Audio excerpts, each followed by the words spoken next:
Vice President of the Alliance of the Adult Cardiac Surgery. Actually, I'm a surgeon, so inevitably surgery comes out of my mouth. But he is now associated with the Pakistan Children's Heart Foundation, and he's now president of PCHFNA, and he's here to give a talk about adult congenital heart disease. I admire him and welcome him. Please give him a big applause.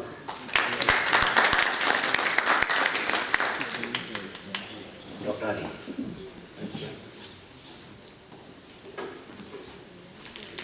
Assalamu alaikum everybody.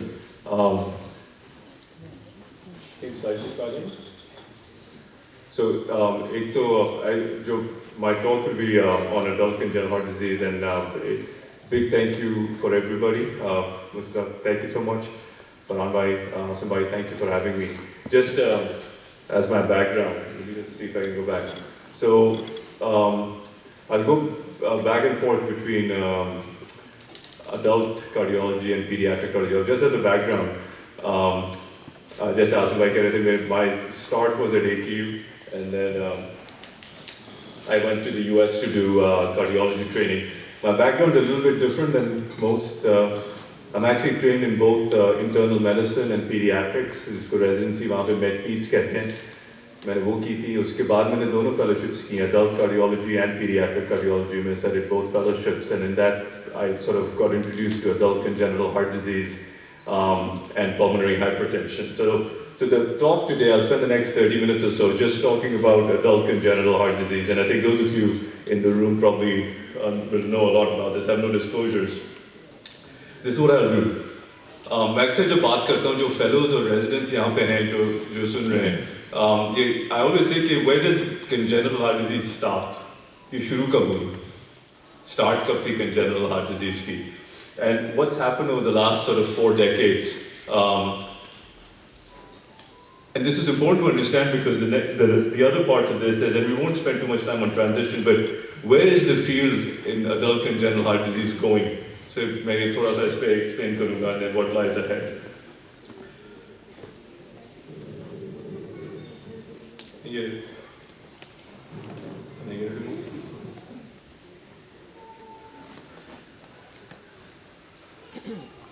hopefully this will play.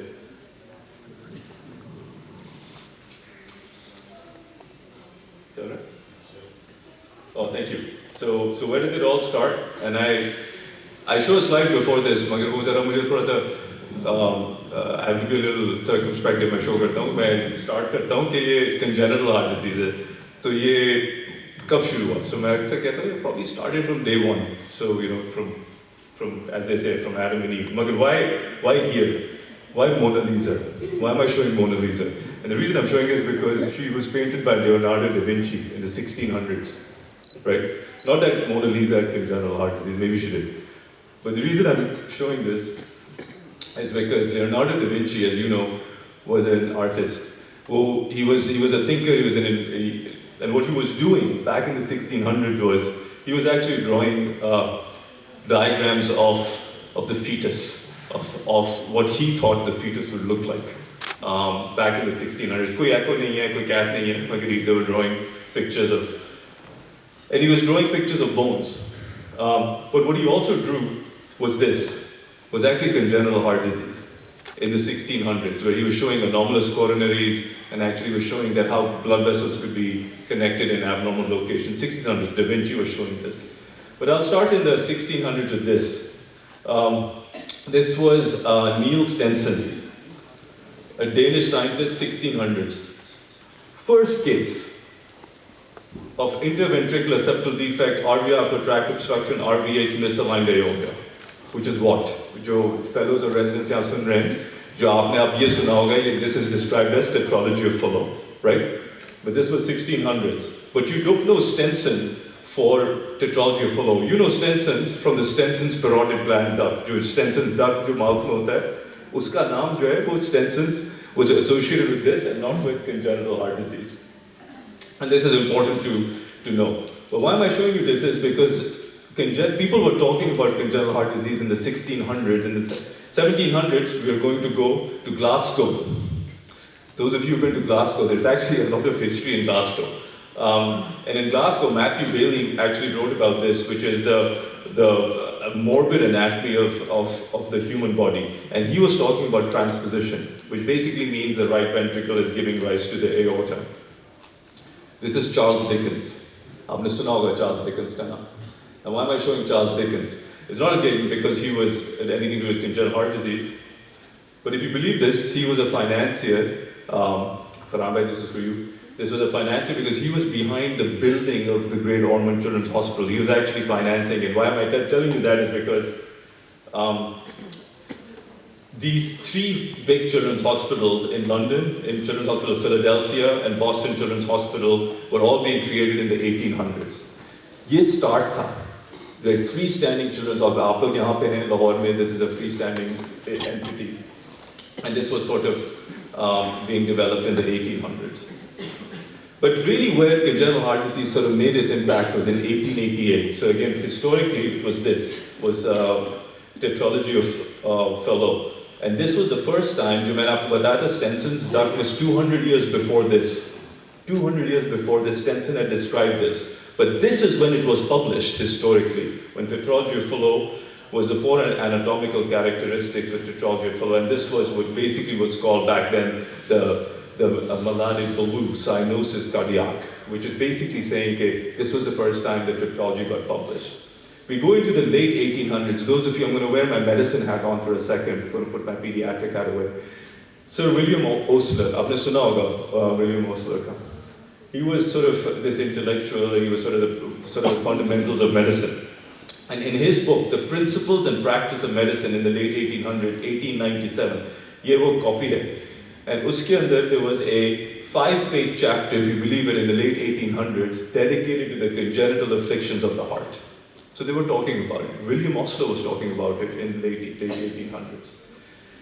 And then this was more in the early 1900s. This is in New York. So this is, those of you who've heard of New York Presbyterian now. This was the disease of infancy and childhood. So wearing my pediatric hat on, this was sort of the main textbook of pediatrics in the late 1800s, early 1900s. And they had a section on circulatory system, so the cardiovascular system, and they talked about the peculiarities of the heart and circulation in early life. So back again, early 1900s, it was making it into textbooks. People were writing about it historically, that congenital heart disease. Azam, for surgeons, we go to early 1900s. This is from Theodore Billroth, the famous surgeon who gave the Billroth operation. Aapne suna hoga Billroth operation. What did he say? He said, this is ye baat ho rahi hai congenital heart disease. Historically, it's being written about. Billroth says, a surgeon who tries to suture a heart wound deserves to lose the esteem of his colleagues. Don't touch it. Theodore Billroth said, don't touch it. Performing an operation of the heart is tantamount to surgical frivolity. The concept is that don't touch the heart. Don't get into it. This is not something that surgeons want to do. So what happened? Late 1800s. So as I said, if you go back to the 1600s, historically people are talking about congenital heart disease. It's now being published. People are writing about it in books. It's making it into textbooks. But the thought was that it is an ailment that is not compatible with life. That's really the concept that was out there. This is Maud Abbott. I'm going to go back to my pediatric background. I'm going to wear my pediatric hat on. This is the Atlas of Congenital Cardiac Disease, a whole atlas in Montreal, Canada, and this was published in 1936. We're moving into the 1930s now. Why am I showing you this is Maud Abbott actually was a cardiologist, and she was a physician out of Montreal. For the women in the audience, just so you know, in the 1930s, even in North America, to really come to the forefront, it was not easy. And Maud Abbott wrote about this textbook just on congenital heart disease. But it was primarily clinical and post-mortem cases. It was published in 1936, Maud Abbott in Montreal. And literally, she was told to retire the same year. She published the book and she was told to retire. And she was supposed to be, you should just stay in the pathology part. So, and then she died a couple of years later. I think I'm getting stuck. And I'm going to come to 1939. Again, this is Congenital Heart Disease, a book by Jim Brown. This was in London. And I want to show you this. Those of you who practice pediatric cardiology, or those of you who've seen adult congenital heart disease, read this. I found this fascinating in one of the chapters. Operation for blue babies has literally brought life, so they're talking about now there's operation that will happen. They remain sheltered in their homes. They're incapable of activity. They're so incapacitated that many of them have not even walked. Many, but not all, are underdeveloped. Some are mentally retarded, this is the term we don't use anymore, but not had their opportunities for education. However, all of these children are subjects of great affection by their parents. And it is peculiar that both parents still accompany their child to the outpatient department. 1939. आप यकीन करें मैं adult congenital पिछले 15 साल से कर रहा हूँ. My oldest patient right now, I have several patients, but one of my patients is in the 60s with tetralogy of Fallot. He comes to clinic with his 92-year-old mother. वो दोनों चलते हुए आते हैं. दोनों वो अक्सर वो माँ आ रही होती है, वो माँ साथ बैठती है, वो बेटा जो है वो 62 का है. And she outpaces him. Okay, she beats him. But the point I'm making is, that is adult congenital heart disease in 1930s में बात करें. So where is this going? I'm going to take the next 5 or 6 minutes to talk about this. Till the 1930s, 1940s, this is being written. But where does it change? Where does it flip? Where does the field flip? Well, the field flips here, is that surgery comes into play. That's where the outcomes change, right? Because ab tak nahi ho rahi thi. And this is where it starts. Robert Gross in Children's Hospital, Boston Children's Hospital. It was really with the PDA, which is this small blood vessel that connects the pulmonary artery and the aorta, Boston Children's. And this was the patient. This is Robert Gross. He's operating on Lorraine Sweeney. She was 7 years old with a PDA. She went on to live in her 80s. This was done in the late 1930s. Why am I showing you this? Oops. Is because if you believe this, again, those of you who are fellows and residents, Robert Gross was not the chief surgeon. He was actually the resident. He was a house officer. He did this behind closed. जब सब चले गए थे तो उसने बंदों को पकड़ा, उसने कहा कि यार ये करना है, and he was fired the next day. He was fired the next day. He said, you shouldn't touch this, you should go. So, but he came back, he was hired, and he became the chief of the chief of the department. This was in Dusseldorf. Same year, PDA is being done, but unfortunately they couldn't publish it because this report got destroyed. 1940s, Clarence Crawford, first time coarctation is published. Outside the heart, they fixed the coart. This was done in Sweden. This was a successful operation. And Clarence Crawford was sort of the first time they talked about coarctation repaired, and this, as I said, was done in the 1940s. But this was the operation that was done. And just keep in mind, one of these, and I don't know which one it is, when Clarence Crawford was operating, one of the junior surgeons was a gentleman called Mustard. We'll just come back to a second. 1940s, tetralogy of Fallot, right? This is historically the game changer.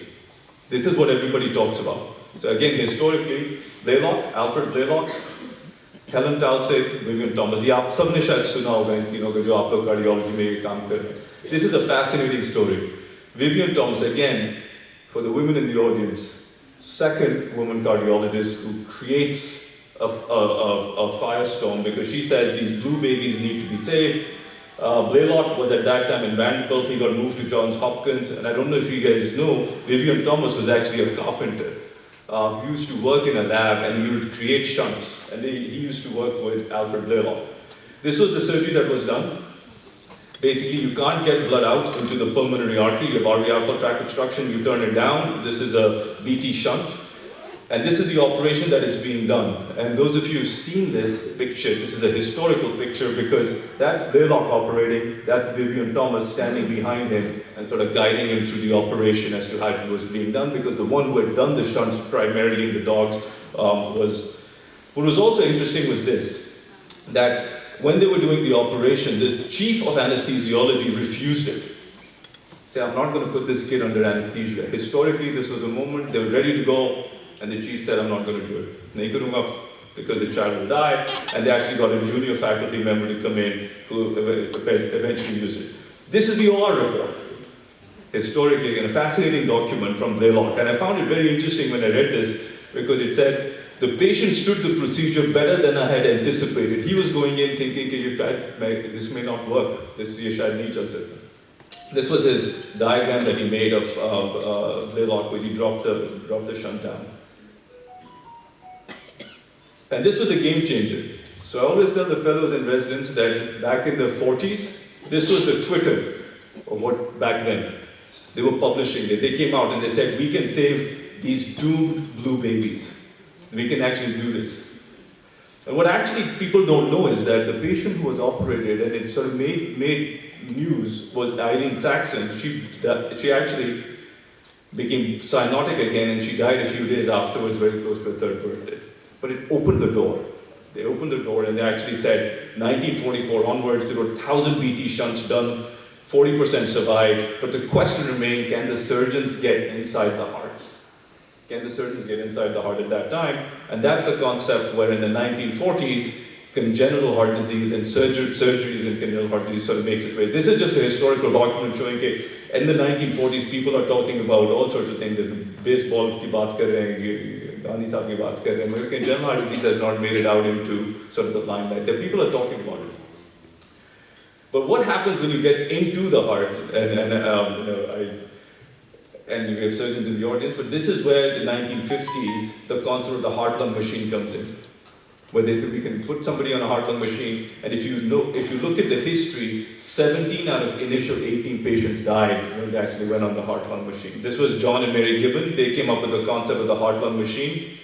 And Dr. Gibbon actually did his first case on the heart-lung machine, and I found it very fascinating because was that the first case that they did in the 1950s when Dr. Gibbon actually did it was actually an ASD repair. It was an older patient with an ASD. But his next 5 patients died and he put a moratorium. He said nobody's going to touch it. So I'm going to take you to the late 1950s in Walton Lillehei. This is in Minneapolis, and this is in 1954. Dr.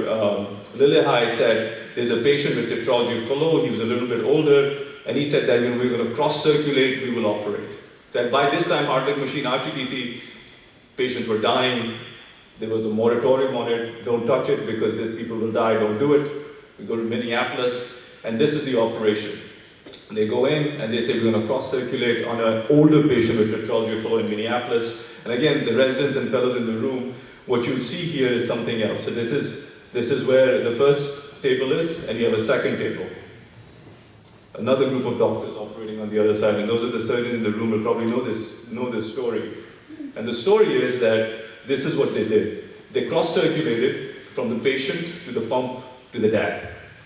So they cross-circulated. And this was again, those of you who are in the OR and sort of do this is something that I don't think too many people will ever take on again. This was a monumental surgery. And again, historically, when you actually look at the records, what they said was, they quoted mortality. आप लोग सब जो काम करते हैं इस field में, you go to the OR, they talk about mortality. What is the risk of somebody dying? इस operation में जब cross circulate करा, the mortality quoted was 200%. Just think about that for a second. It was quoted as 200%. Because the child could die and the dad could die. They considered 200%. And this was the permission that was taken. आप लोग यहाँ पे जब research वगैरह कर रहे होते हैं, you have to probably go through REBs or IRBs and take permission, give patients to. This is the thing. It says, Dr. Lillehei, dear Walt, by all means go ahead. That's it. Go ahead and proceed. It's a very historical document that it was. But Walton Lillehei basically said that we can do this. And he went ahead and cross-circulated about 46 patients. He certainly had late deaths, but this is where the flavor of congenital heart disease started to change, where you were now getting inside the heart.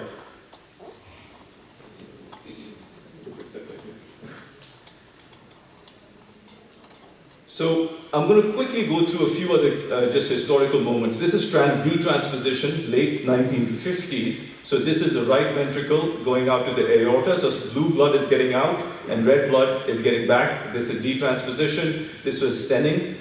I apologize, मैंने mustard कहा था पहले. It was actually Dr. Senning who was that part of the Dr. Crawford's initial operation. He got interested in congenital heart disease with that first coarctation repair surgery, and they did the baffle repair. And this got sort of modified in Toronto by William Mustard or Dr. Mustard, and they did the atrial baffle. So they were flipping the atrial baffle at that stage. It was in the 1960s, and this was again historically a monumental moment. Because now surgery is coming in, but at no point have I talked about catheterization. So Bill Rashkin at Children's Hospital of Philadelphia said, well, these blue babies are being born, we're going straight to can we palliate them? Can we palliate them? This is where pediatric cardiologists came in with a catheter. And they basically said, let's put a catheter up, balloon it, and create an atrial shunt. So if you rip open the atrial septum and now your blue blood, red blood crosses over and you have mixed blood going out. And this was a monumental surgery, intervention, I apologize, that was done in the 1960s. And those of you who practice, yeah, we still do this. This is not anything that's anything different. And this was reported in the 1960s, late 1960s. Now they're getting into catheter closures of PDAs. And then I'll come to the 1970s, single ventricles. This today, even now in the United States, in North America, in Europe, single ventricle palliation is tough. This is something that's sort of difficult. I shouldn't say difficult, but certainly challenging. This was the Fontan operation. The long and short of this is tricuspid atresia. You can't get blood from the tricuspid valve into the heart. So what Dr. Fontan did in Paris was he basically said IVC out into the left pulmonary artery. This is tricuspid atresia. This is a valve conduit, and you'll take the SVC down and you'll hook it up in the right pulmonary artery. So blue blood goes from the head and neck down in the right lung. Blue blood from the body goes into the left lung. Red blood comes back. Red blood goes out. That's sort of the concept of the Fontan operation. And this sort of has since then modified, and I won't get into Fontan modifications, but this was in the 70s. ASD closures in 1975, so now we're historically moving into 1975. Arterial switch, mid-1975, and again this was done by Adib Jetin in Brazil. And I don't know if it's very interesting. He came up with this monumental surgery, it's called where he basically did an arterial switch operation with coronary translocation, and this has now, as you know, become the main go-to surgery for transposition, detransposition. Just a quick historical thought here also. Adib Jetin came up with this operation, changed the flavor of transposition. He actually quit medicine after doing all this. He quit surgery and he became the health minister for Brazil. He went into politics, and that's what he ended up doing. Late 70s, prostaglandins. Those of you who are pediatric cardiology residents and fellows, prostaglandins is what you use, right? You want to keep the shunt open, you want PDA open, you want to keep blue babies alive, you want to use a prostaglandin. Ab tak nahi tha prostaglandin, late 70s stuff. So you were doing all this without prostaglandins. And then in the late 70s, early 80s, this is Bill Norwood. Comes up with a Norwood operation in the early 80s, and this again is hypoplastic left heart syndrome, and this obviously still continues in different modulations. Early 2000s, transcatheter valves. So now we've moved into the early 2000s. This was Philip Bonhoeffer. Philip Bonhoeffer came up with the Melody valve. This was in Paris in England, and he basically used a valve, a jugular vein from a cow, created a conduit, and it's published in Lancet. Transcatheter valves, 2000 में congenital heart disease के अंदर it was being published. जो आप लोग adult cardiology अपनी hat पहने एक second के लिए तो TAVR की बात करते हैं लोग अब बहुत TAVR की बात करते हैं congenital heart disease में ये 25 साल पहले हो गया था. So I always say that we were sort of ahead of the game. I'm going to finish in the next 10 minutes just talking about adult congenital heart disease. This is Lady Jane Somerville. The first time adult congenital heart disease was sort of mentioned, the word grown-up congenital heart disease was mentioned was in 1975. It was at the Heart Hospital at the Brompton, and Lady Jane Somerville back then said that if this is done right, if you can save blue babies or babies with congenital heart disease, this will be a tsunami that will come 20 years from now, because these kids will survive. And in the US, it was Joe Perloff at UCLA. So what I've done basically is shown you this, is that these kids, even though congenital heart disease was being talked about, they're now surviving into adulthood. So I'm going to just talk a little bit about adult congenital heart disease. This is data just to show you the growth of congenital heart disease. This is 1965 by Roberta Williams. Blue is pediatric patients, red is adult patients with congenital heart disease. More kids with congenital heart disease in the 60s. So I just showed you the history. Surgeries were being developed. Late 80s, mid 80s, it balances out. And now in North America, there are more adults with congenital heart disease than children with congenital heart disease. So that's a little bit of a sobering moment because in 2005, the paradigm shifted because you were able to save all these children because they're now surviving. And the reason I'm showing you this is because historically, the survival has changed. In the 90s, in the 40s when surgery started, only 20% would survive, and in the 1990s, 90% would survive. But now, the thought is that if you do it right, more than 90%, that number is actually even better now. It's about 95% in the top centers. They say it's less than 3% mortality. And the bottom line is that in the last 10 years, there are more adults with congenital heart disease. Many of them have moderate and complex congenital heart disease. There are about 20,000 new patients in North America that get transferred. Anyway, so this is a fact now. Oops. This is what I do, and this is what happens in adult congenital heart disease. So we're just wearing my adult cardiology hat. These kids grow up. They're now adults. I always tell residents and fellows, these are not children anymore. They're not your 2, 4, 5, 6-year-old. They're in their 20s, 30s, 40s. My oldest patient just last week I saw was an 85-year-old with a sinus venosus ASD, partial anomalous pulmonary venous return, post-repair with severe pulmonary hypertension and AFib, 85-year-old. But the point is that they're surviving, and they're surviving with, and those of you who sort of get into adult congenital, hopefully at some stage in your careers, arrhythmias and heart failure, that's a big part of this. Where are these patients now? This is just to show you what happens. यहाँ पे नहीं है, I get it, I understand this is not in Pakistan, but in the United States or in North America, what's happening is these patients survive and they don't stay in care. So they show up in general practitioner's office, ER visits, they show up in ICUs. आप यकीन करें मुझे calls आती हैं कि I have a 62-year-old or 55-year-old, they need a knee replacement. But they have this scar, and what वो कह रही हैं कि वो उनकी operation हुई थी when she was 2 years old. So nobody really knows, and they disappear, and this is what happens. They show up in random places.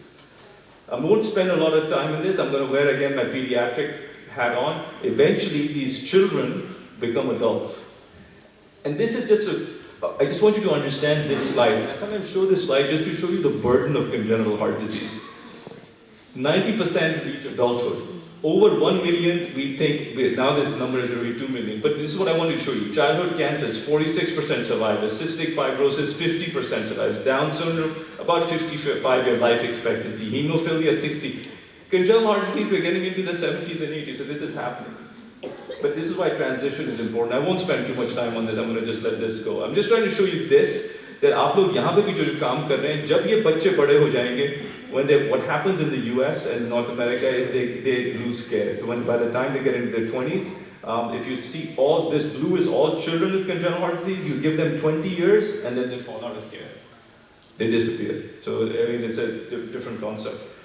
This is just a patient to show you. This is a single ventricle. I don't know if this will play, but this was lost to follow-up. This is one ventricle. I don't think this is playing. But the idea was to show you that this heart was failing and had a thrombus was listed. And this is what's happening. This is congenital heart disease in children.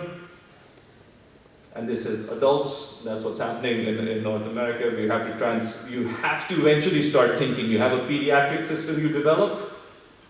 And then eventually you have to figure out how we're going to get them into an adult system. There are lots of things to do. So adult congenital heart disease is not just a children's disease anymore. Just one slide on pregnancy. We see this a lot. These women get pregnant when they're older with congenital heart disease. There will be women who get pregnant. Jinko shunts hote hain. They are open shunts, sometimes they're closed shunts. They can, if you believe it, show up pregnant with Eisenmengers. I've taken care of a few women with Eisenmengers pregnancy, very, very high risk. So we always, just from the fellows, we always try to break up the lesion and sort of figure out where is the issue. Shunt, left, right, regurgitant, stenotic, myocardial, pulmonary hypertension, arrhythmogenic. Where is the issue? And you manage them through pregnancy. It's a risk stratification, always with pregnancy. No heart disease to Eisenmengers. These women can fall anywhere. And this is how we do it. We have to bring in multidisciplinary care to manage these patients. So what lies ahead, I'm going to finish here, is this. This is a slide from my mentor, Kurt Daniels, who trained me in Ohio State, that what we're doing right now is we're focusing on just pediatric cardiology, absolutely, but what will happen 20 years from now is this, is that these patients will develop and they will have issues and they need to be taken care of. So if you look here, this sort of tower is pediatric cardiology, but there's a lot of other things that will eventually come in as these children grow up. Innovation is where we are going. These are new valves that are being developed as we speak. They're now harmony valves. So now they're trying to create tissue-engineered valves where every one of you who is in the room has a different RV outflow tract, and you can create, this technology is being developed, that you can create a different valve for every patient. I apologize, I don't think it's right. This is to show you that in systole and diastole, it accommodates to everyone's RV outflow tract, so these valves are being developed. And this is just, this again, I apologize, won't work, but this is to show you that we don't want to use one size fits all, because in congenital heart disease, everybody's anatomy is a little bit different.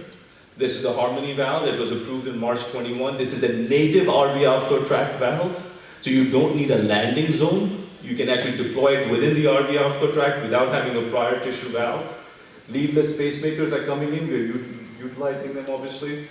Subcutaneous ICDs, those of you who are interested in imaging, eventually hopefully this technology gets here too, is 3D printing, where for the surgeons, you can actually print the heart. This is the right ventricle, and you can take the front of the heart out, and you can show the trabeculation. So we did this for a patient with a VAD, to show the surgeons where the cannulation needs to happen, where trabeculations are. This is flow, showing you MRI, that you can show MRI flow. I'm going to end here with just this, is that heart failure in adults with congenital heart disease is becoming an issue. We are seeing this more and more. And this is a patient that we're seeing. I apologize, I think none of these videos will work. I was trying to make them work. But this was a patient with Epstein's who was transplanted. We actually created 3D models for them. There was a thought about putting them through VADs. I'm going to end here just by showing, look at this, 2016. I've taken to a little bit of a historical journey. Now in 2016, just about 6 or 8 years ago, there were guideline statements talking about heart failure and transplantation in congenital heart disease. So if you think about it, kab se chal raha hai congenital heart disease? In the last 6 or 8 years, there are now guidelines on congenital heart disease. They talk about what centers need to do, that if you have risk of developing pulmonary hypertension, you have not developed it, you should start thinking about transplant. Again, a lot to talk about it. I'm going to end with this, again for the fellows. First time guidelines came out for the management of adults with congenital heart disease was 2008. 2008, only about 14 years ago. Till then, there were no guidelines. It was pretty much, aap kya kar rahe hain, wo kya kar raha hai, ye kya kar raha hai, is actually what was happening in North America. Guidelines came around, this was modified in 2018, printed in 2019. Those of you who want to look at it, this is about, I think, a 200-page document about every lesion, and there are actually guidelines how you should manage them. And then a word about fellowship training, those of you who want to train. I just want to show you how this has evolved over the last few years. This is, I'm going to wear my adult cardiology hat on, general medicine, adult cardiology, and what they said by the American Board of Internal Medicine was that all you need is 6 hours of formal lectures within the core curriculum for congenital heart disease in adults. 6 hours over 3 years. This is from the board. That was sufficient for you to have knowledge. That's completely rubbish, by the way. Completely rubbish. It should never be allowed. In pediatrics, they said you could do general peds, pediatric cardiology, you just need a core curriculum. Some additional knowledge is sufficient for adult congenital heart disease. So if you're a pediatric cardiologist, some amount, X amount is okay. This changed. This was not allowed anymore. Adult congenital heart disease would change. So again, historically, we are now going into May 2015. They said if you don't want to train in adult congenital heart disease, you just want to just take care of, see patients, you have to have at least 6 dedicated lectures. You need a full curriculum. Your fellows need to spend at least a month in an ACHD program to get experience. So not ACHD training, but experience in adult congenital heart disease. And this modulated over the last few years into now a core 24-month ACHD fellowship, where now the boards say, none of the above. If you want to be an ACHD doctor, you have to spend 2 years. You go through board certification. You have to take the exam. You spend 2 years. And this started, first exam was in 2015. And I want to end with this, that at this point in time, we cannot practice adult congenital heart disease, at least in North America, without having board certification. And you need to be accredited if you want to do it right, which basically means you have to collaborate with the Children's Hospital, with pediatric cardiologists, and I'll drive this point home for the residents and fellows. Adult congenital heart disease cannot be boxed into just pediatric cardiology. You have to work with your adult colleagues. You have to figure out who's good in what's needed. So you have to pick and choose. And I'm a firm believer that adult congenital heart disease is that link between pediatric cardiology and adult cardiology. That link needs to exist. And this is what it's needed now. I mean, this is not for here, but you need at least one ACHD surgeon. This has morphed, by the way, to 2 now. They're saying you need 1, and you prefer 2 if you want to do adult congenital heart disease. You have to get accredited. And that's really what the story is. This is where it is. This accreditation process started about 3 years ago. So what I've done over the last about 40 minutes or so, I apologize, I went a little over time, is to just give you a background. How congenital heart disease started, what's happened in the last 40 to 50 years, and where in the last 7 or 8 or 9 years, there's now guidelines. Where now there's training guidelines, there's certification guidelines for you to do adult congenital heart disease. So with that, I will end, and I will thank you for listening to me. Thank you.